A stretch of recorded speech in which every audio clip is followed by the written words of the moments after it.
هلو يا حلوين، عاملين ايه؟ النهارده جايبه لكم اختراع لذيذ وسهل جدا. حلب الشوكولاته وبسكوت الويفر، ناعمه من جوه وطعمها يجنن وهتجهز في دقايق. تعالوا نشوف مع بعض ازاي. معانا 3 باكو بسكوت ويفر وشوكولاته سبريد اي نوع، وطبعا الكميه على حسب ما تحبوا. اول حاجه هنضرب البسكوت في الكبه ناعم جدا،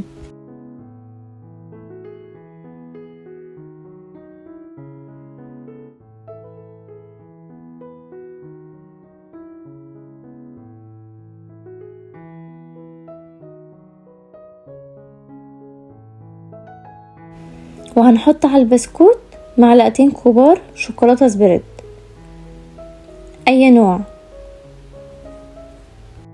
هتحطي اول حاجه معلقتين شوكولاته، وبعد كده لو حابه تزودي زودي.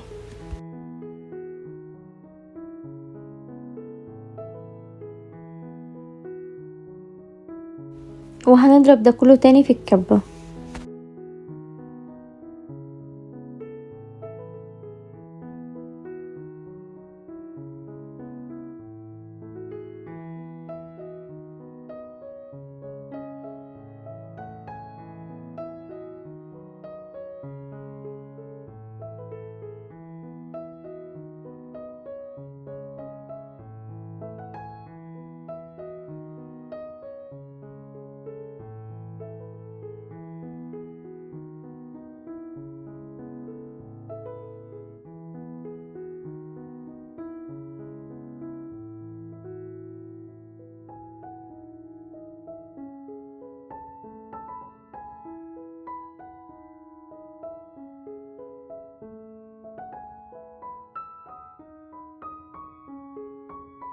شوفوا كده يا حلوين، انا عايزه القوام يبقى كده متماسك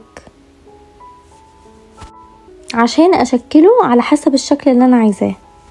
حاولت اعمله بالقالب السيليكون منفعش عشان القالب اللي عندي صغير.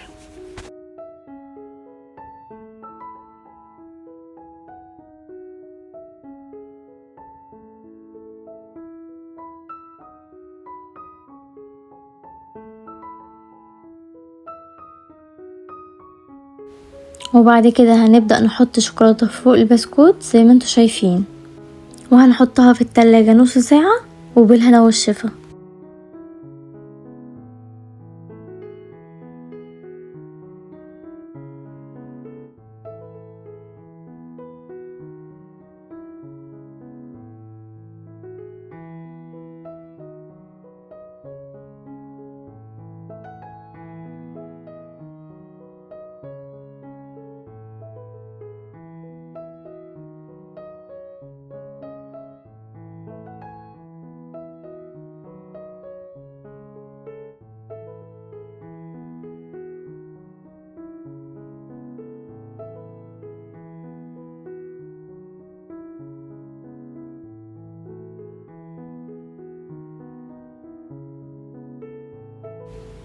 وده كان حلى بسكوت الويفر السهل والسريع، طعمه خطير ومكوناته بسيطة جدا. لو جالكم ضيوف على غفلة تقدروا تجهزوه في دقايق. جربوه وقولولي رأيكم في الكومنتات. لو عجبكم الفيديو ما تنسوش تعملوا لايك واشتراك في القناة عشان يوصلكم كل جديد. باي باي يا حلوين، اشوفكم وصفة جديدة.